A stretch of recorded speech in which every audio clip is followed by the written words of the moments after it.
And I did post this. Y'all can go to your posting and look at it and print it out if you want to.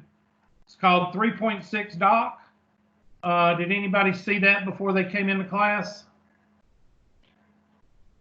Probably not. So you might want to go outside right quick and print it off. Not outside your house, but take a minute and go to the posting, go to files, and print this out so you'll have it. If you don't want to print it out, or if you can't print it out, just copy it, okay? Because we're going into the actual average velocity and instantaneous velocity. And this is where you get into why you use the derivative, okay? Example, airline travel. The following figure shows the position function of an airliner on an out and back trip from Seattle to Minneapolis, bless their heart, where S is equal to F of T in the number of ground miles from Seattle to T hours after blah, blah, blah. You can read. I'm not going to read all that. The plane returns to Seattle 8.5 hours later at 2:30 p.m. A, calculate the average velocity. B, calculate the average velocity. C, at what time is the average velocity 0? And D, determine the velocity of the airline at T is equal to 6. Okay, now go ahead and write that down, or I'm going to give you a minute. It's 3:19 right now. Give you a minute to go print it out. It's like 3 or 4 pages. So give y'all a second to do that. I'm looking to see, did somebody say something? Not letting me join. Mr. Raza, are you in? I like under Mr. Raza, are you in here? Third major problem we've had with these new dogs. Toyota is under warranty also. Hey, you were just making my day. It's under warranty. Is Mr. Raza in the class? So. Are you in school? Yeah. Okay, I'm not getting, all I'm getting is background noise. Nobody's saying yes, so I don't. Let me check and see if It gives the option to invite him. Well, I'm trying to. I just asked him to join. Thank you. Well, that's what I was going to do. Let me see if he's on the right It side says I'm yet. calling him. He's in here now. Okay, there he is. We got you in, Mr. Raza. The Russians, did they get in your computer? Is that what happened? Okay, I guess not.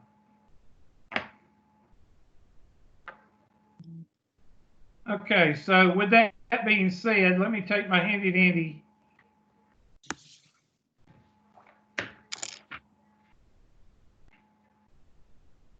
He must have bad connection because he just, oh, he's back now.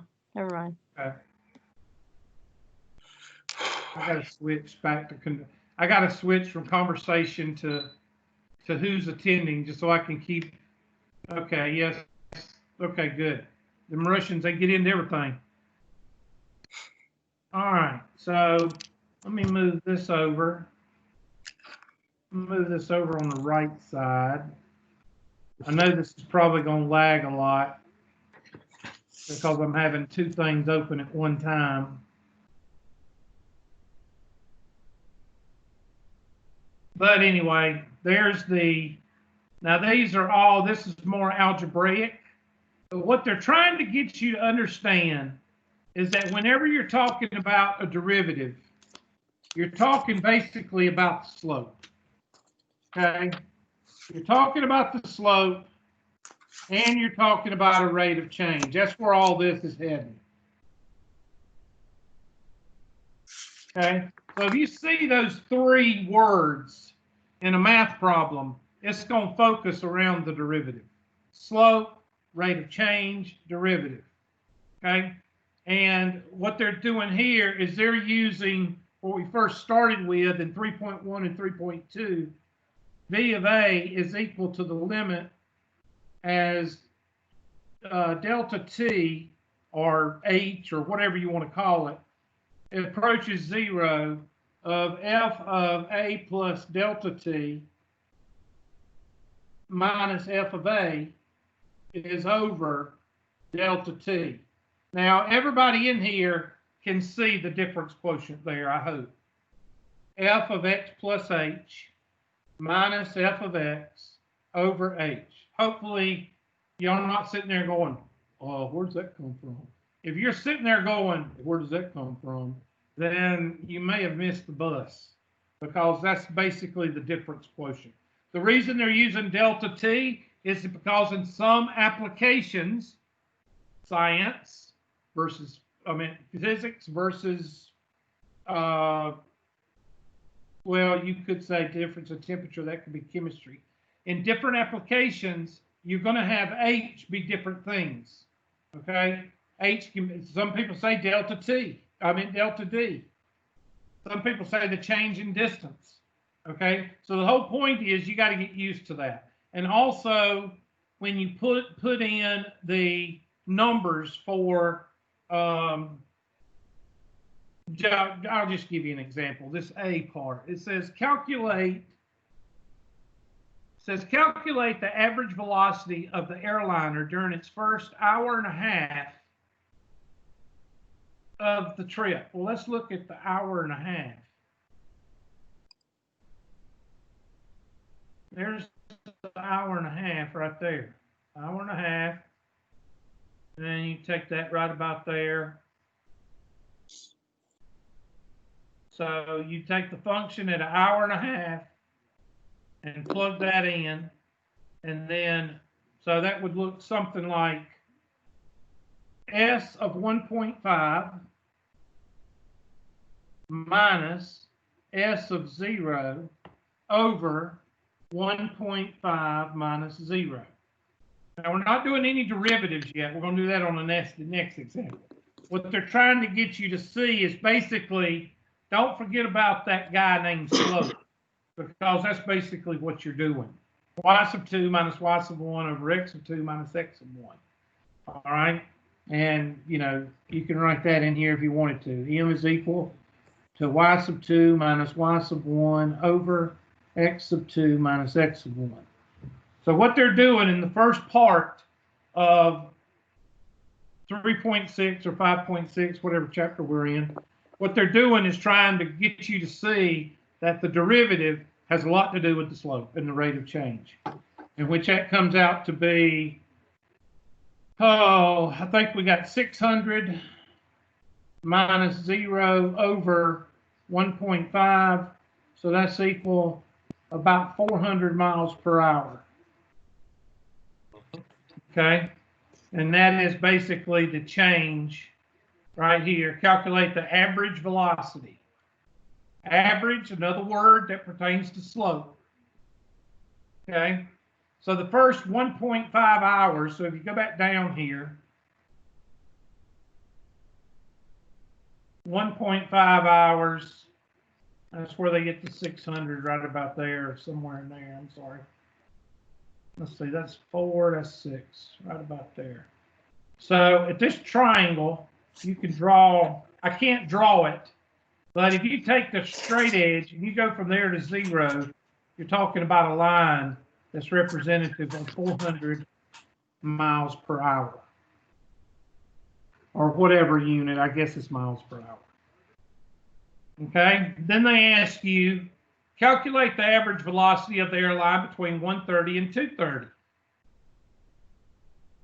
1:30 is 7.5, or let's see, 7.5 and 8.5. 8.5 is right here. 7.5 is right in here. Well, somebody tell me what the slope of that line is. Is it positive or negative? Negative. So therefore your miles per hour is going to be negative, which means you're returning back to where you came from. Okay. Negative, when you're talking about position, means that you're coming back from where you came from. So we know that B is going to be negative because it has a negative slope, and it also tells us that we're coming back where we came from. So that's going to be S of 8.5 minus S of 7.5 over 8.5 minus 7.5. Again, no calculus, basically slope. And that comes out to be 0 minus 300 over 1, which is equal to negative 300 miles per hour.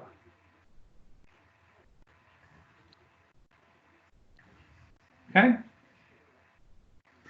C, what does C say? C says, at what time is the velocity 0? Now, everybody should look at the graph and tell me what that is. Where is the velocity equal to 0? Now, we're not talking about acceleration or anything. We're talking about velocity. 3 to 5. Right here where it's what? Level. Right here where it's level, it's not changing. Okay, remember, it says right here, at what time is the velocity 0? The change in velocity means change in velocity. In other words, it's constant right here. And you could say from 245 maybe? From 245 to 545. Somewhere around there. You need to write that down. From 245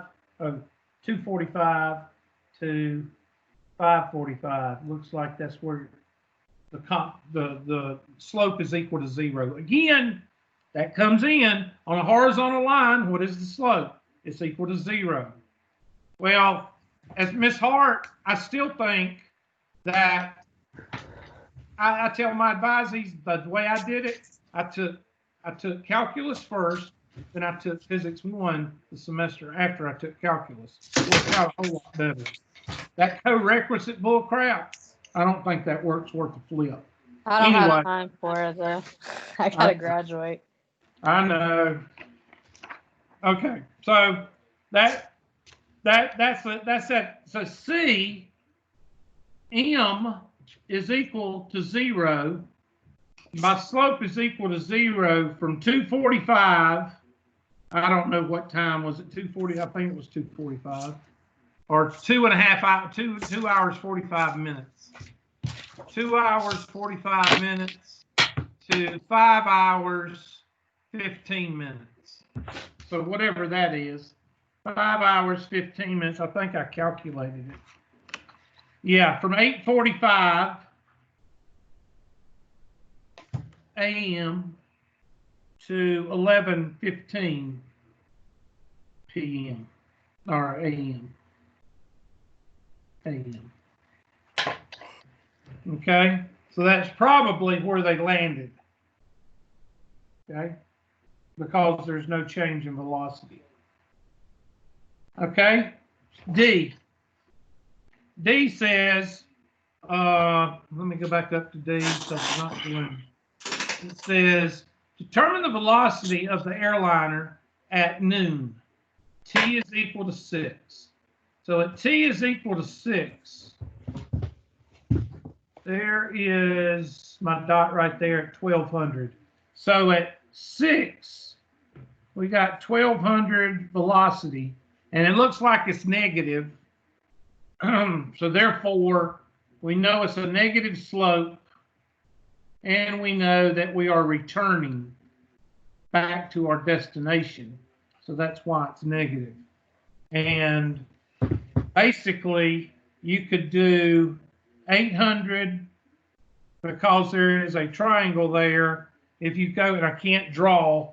Oh, I hope I get my toy put up next week, or this week coming up, this weekend. If you take from 6, let's see, where did I draw that? From 6 to, yeah, 800, you got a 2-hour gap here. I'm trying to find the 2-hour gap. Didn't it say from 6 to 8? Let me go back up to the, I'm trying to do everything on one page, I'm sorry. Determine the velocity of the airliner at noon. T is equal to, okay. T is equal to 6. So T is equal to 6. It's a whole lot easier when you can draw on this. Is right there. And this whole section right here, you could basically go from there to there to there, and you got about 800 here and 2 here. So you could say that you've got a velocity of about 400 miles per hour. And that comes out, and you can do it when you do the graph. When you look at the graph, you can say V of 6 is equal to 800 minus 1600 over 7 minus 5. That's the 2 hours. If you draw that triangle right there, you get 7 minus 5. And that gives you negative 800 over 2, which is equal to negative 400. And the negative 400 basically tells you that you are coming back in and at a rate of 400 miles per hour. Okay. Now, what are they showing you here? They're showing you that everything relating to motion revolves around the slope. Okay, revolves around the slope. Also in business, also in cost, and that's what they're getting you ready for.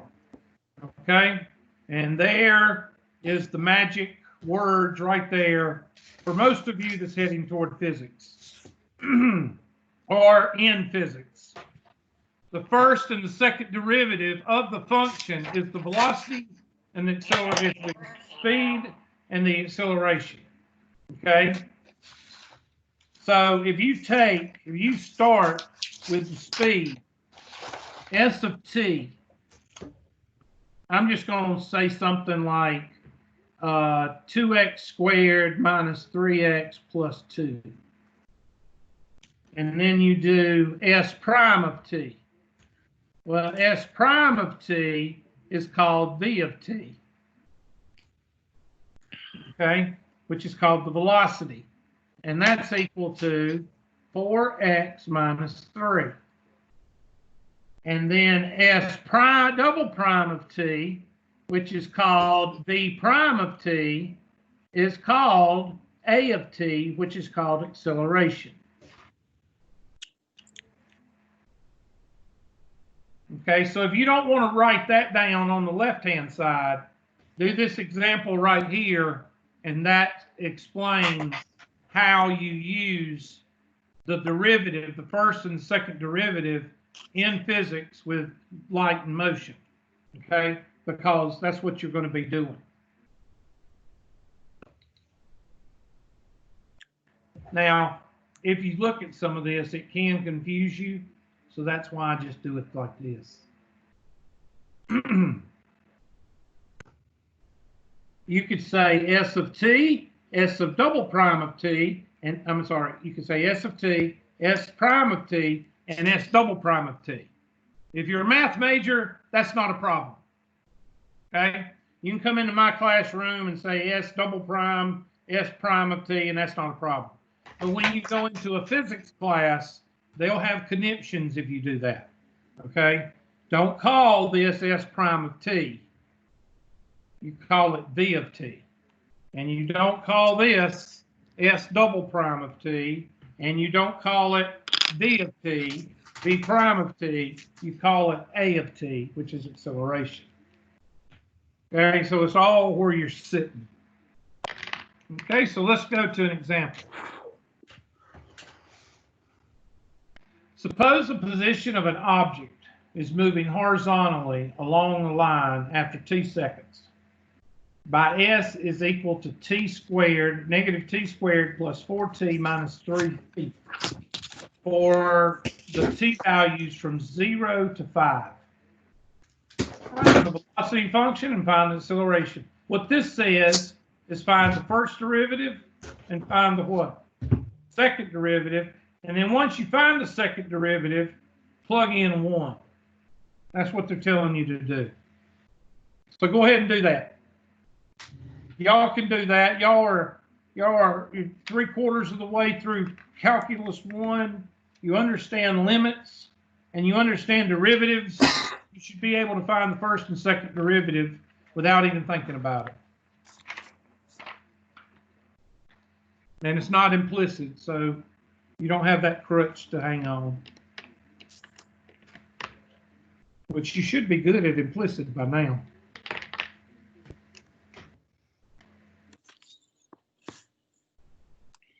So S of t is equal to negative t squared plus 4t minus 3, and that's in feet, whatever. Now, if I want to change that into the first derivative, I go s prime of t is equal to negative 2t plus 4, and then s double prime of t is equal to negative 2. And then I take my red pen and I change this to v of t, and then change this to v prime of t,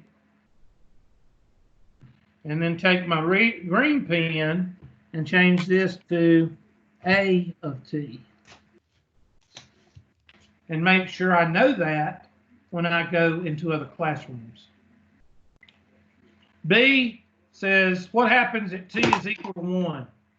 Well, I take my handy dandy pink pen and I do negative 2 times 1 plus 4, and negative 2 times 1, let's see, negative 2, yeah, negative 2, or set equal to 0, whichever one you want to. Let's see, which one? No. Yeah, plug in negative. It should be that t is equal to 1. It should be just negative 2. Yeah, negative 2. No, it's not. At t is equal to 1, you got negative 2 plus 4 is 2. That'd be the velocity. It's asking for the acceleration, which is negative 2. Yeah, thank you. Oh, there it is. I'm sorry. I was up here. I'm sorry. Yes, right there. And negative 2 is your velocity. And like I think you were saying, velocity is always constant. So if they ask you, I think they ask you in the next part, when the velocity is 0, determine the acceleration. When the velocity is 0, it's still going to be negative 2. So C is going to be negative 2 also. Okay? Just to clarify, that's acceleration that's constant in this scenario. That's a, hey, come it. That's why I'm not a physics teacher. I thought I said acceleration. Okay? Acceleration is always constant. Thank you, Mr. Quinn. That's why I'm, like I said, that's why I'm not a physics teacher. All right, here's a nerd. And the reason, and they're showing you in 3.6 the different applications. Population growth. So go ahead and write that one down.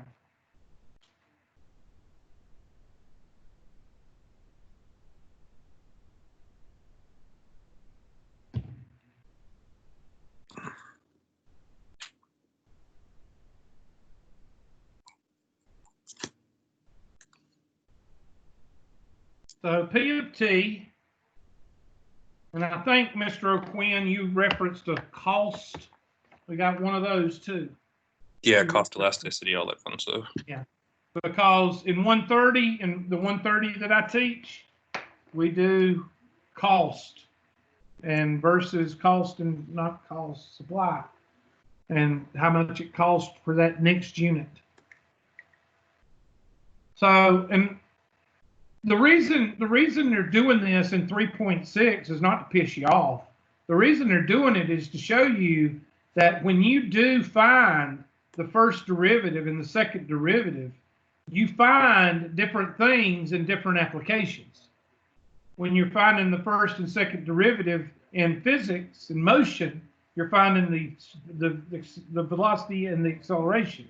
When you're finding it in business and supply, you're finding the cost. It's not only the cost, but also the cost per unit after so many units. So And in math, you could find all those, but you can also find the increasing and decreasing values, which finds the vertexes.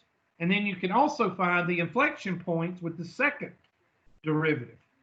So trying to knock out the redneck disorder, and when somebody asks you for the first and second derivative, you don't just say, oh, well, you just do this and you do that. In different applications, the first and the second derivative can tell you two different things. Just, trying to get rid of that redneck disorder. Y'all know what redneck disorder is, don't you? All right, P of t is equal to 0.0078 t to the second power plus 0.028 t plus 6.73. Okay. Now, I think the first part says determine the average growth rate from 2010 to 2016. Well, at 2010, t is equal to 0. And at 2016, t is equal to 6. So we're talking p of 6 minus p of 0 over 6 minus 0. And if you do the math, you're going to get 7.1788 minus 6.75 over 6. And that's going to be equal to 0.0748 million per people per year, or 4,800 people per year.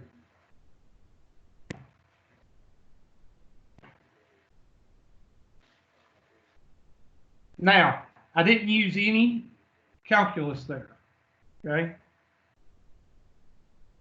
Now, if we do use calculus, we're going to find what was the growth rate, okay? The difference. The average growth rate, and you might want to put this down, because especially if you go into a business application with this, the average cost versus the rate of change of cost is going to be two different things. And this, we just found the average growth rate. The average growth rate is equal to your old friend, the slope. So now we're going to find the instantaneous growth rate. Just like the instantaneous velocity, we're going to find the instantaneous, which is called the derivative. So we're going to take p of t, p prime of t. So go ahead and take the derivative of this function. Go ahead and take the derivative, because you're going to have to use your calculator, unless you're Rain Man. And if you're Rain Man, you don't need to be at Tri-County, you need to be in Vegas.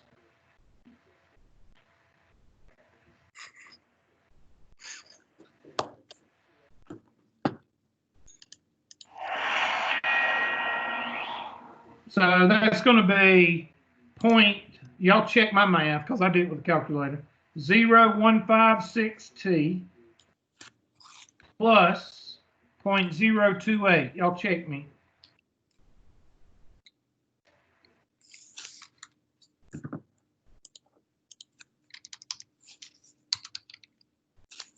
I'll wait for Mr. O'Whitt or Miss Hart or one of y'all to check me. If it's Sterling out there, You're good. the only ones that will talk. Yeah, Norton, I'll only correct you when you're wrong. Thank you. Which is most of the time. Anyway, so now I'm going to do p prime of 1 and p prime of 5, I believe it said. Yep. All right, plug those in. And I'm not going to do the millions. I'm not going to do that. I'll just do the thousands. 43,600 people per year. The last time I checked, everybody on the earth was people. So I think we can say people and not offend anybody. And the other one is 106,000. Do we have any aliens in the class? Any Martians or anybody that might be offended? Just want to make sure. Thank God there's something that people aren't offended about.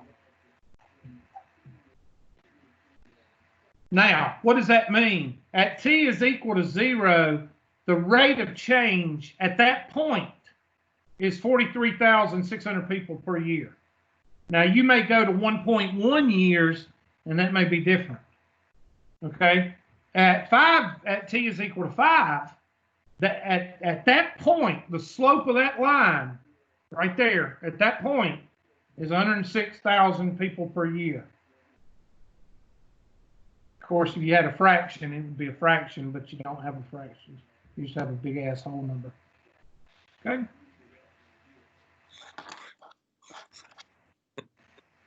And let's go down.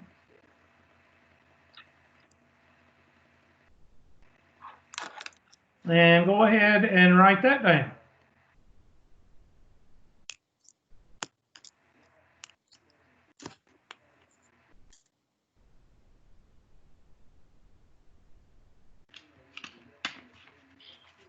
And hopefully some of y'all that actually went in and done the homework are working on the homework. This will be a whole lot easier for you since I've went over some of this stuff.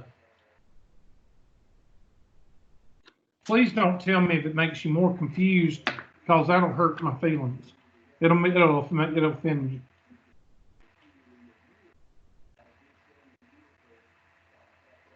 Don't ask me calculator questions. At Clemson, they are not illegal, apparently, so I do not have one. What's that supposed to mean? You're not allowed to use calculators at Clemson, so I do not have one. You're not allowed to use them? No. I can second that. Not any kind? Nah, not really, unless they allow it in like chemistry. And it's, if you do use a calculator, it's like the most basic, like all you can do is 1 + 1 kind of calculator. Well, I know where that comes from. In a lot of the calculus courses, they just let you set the problem up, like when you do the evaluations, like for parameter, like for definite integrals. I mean, for definite integrals, you don't have to punch in the numbers. You just have to set the integral up. I know that I do that a lot. So you don't need a calculator.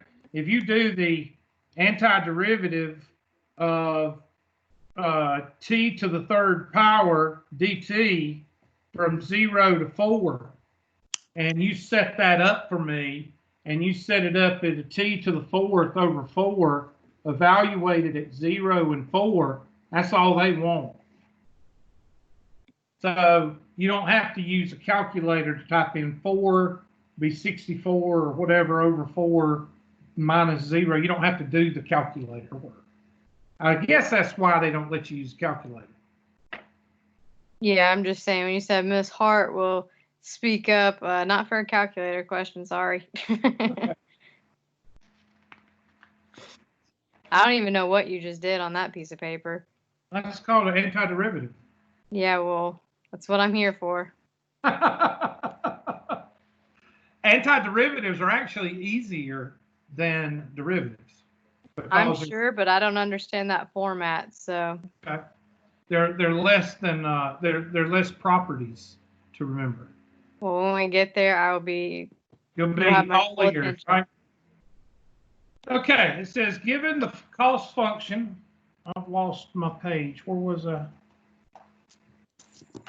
Hold on a second, I lost my notes. TP. Oh, there it is. I accidentally threw my notes down. I try to keep my notes when I don't use my slides. I try to make notes, keep me from going all over the place.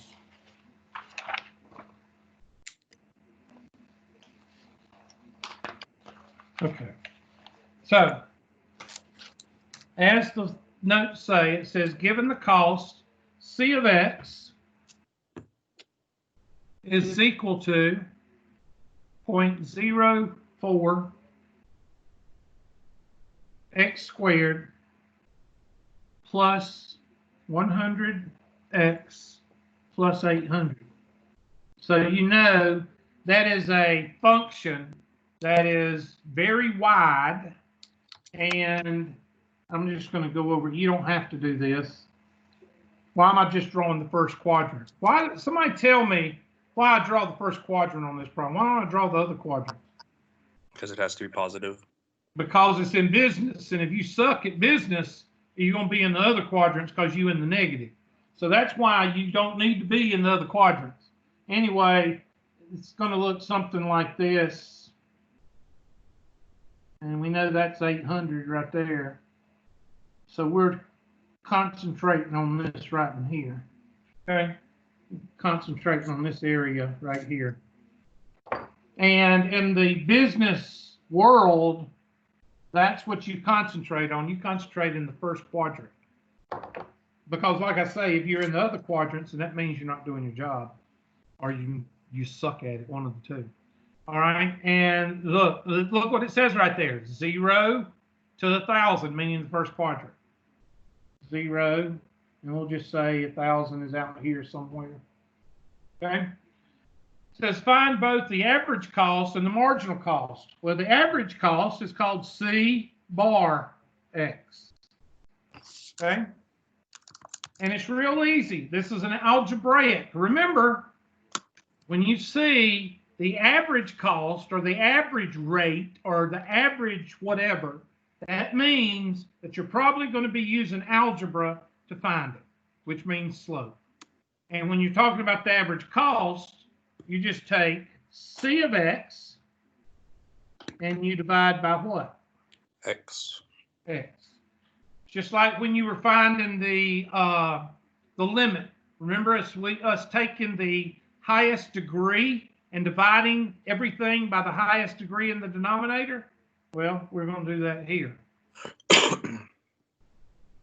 So that's going to be 0.04 x squared over x plus 100x over x plus 800 over x. So C bar x is equal to negative 0.04 x plus 100 plus 800 over x.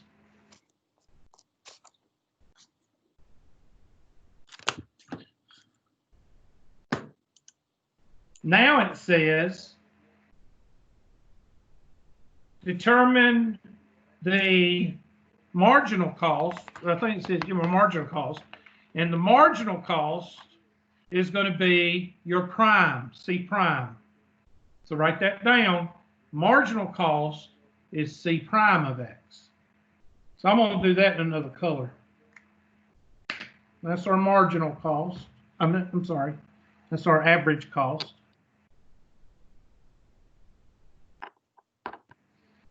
And then our marginal cost, I'll do it in per day. C prime of x is equal to, I went ahead and did it, so I'm going to just write it down. Negative 0.08x plus 100. And there's your calculus. And that's called your marginal cost.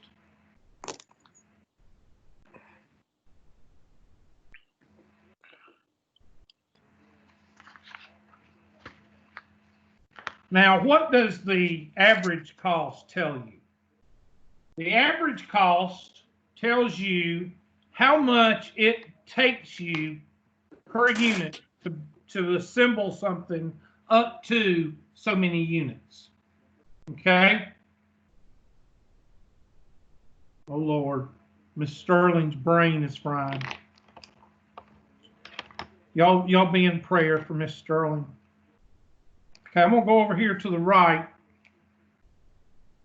Average cost equals the cost per unit up to a certain number of units. And the first thing they teach you in economics is the more units you can build at a certain, the better you are, okay? And then the marginal cost is how much each unit after that certain amount of units cost. So the marginal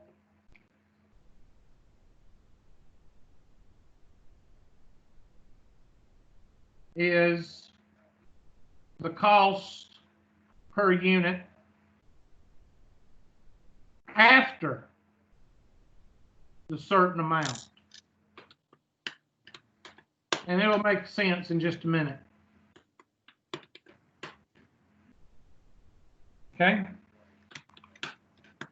So it says, determine the average cost and marginal cost when X is equal to 500.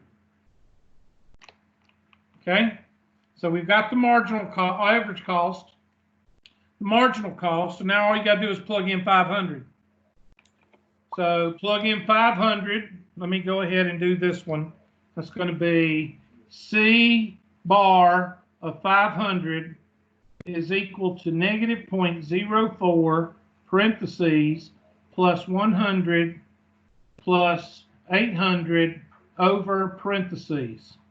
And I'm going to take my red pen and punch in a 500. 500 units.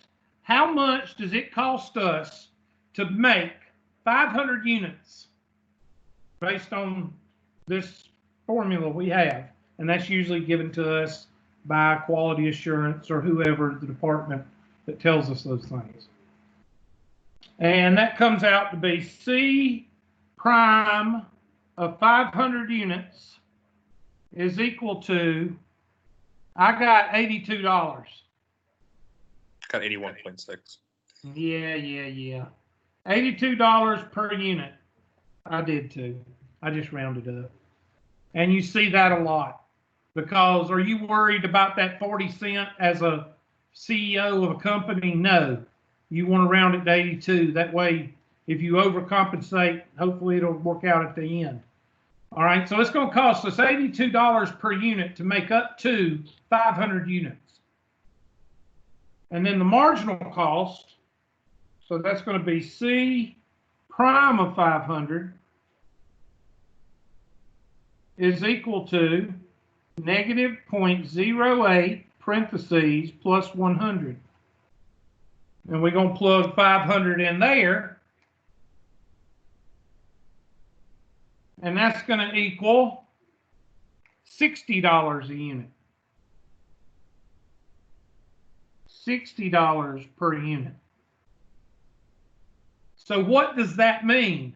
That means that whatever we're making, widgets or whatever we're making, is going to cost us $82 per unit up to 500. And then after 500 units, that first unit's going to cost $60. The 501st unit is going to start costing us $60.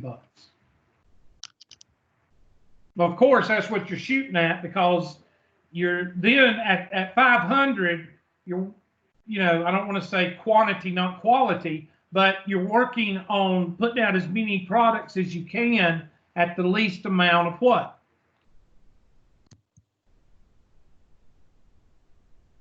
Starts with a C. We talked about it. Well, cost. Thank you. Thank you, class, for putting that together. I'm glad that y'all put that together for me. Question, gripe, complaint. Okay. Now, I was going to go into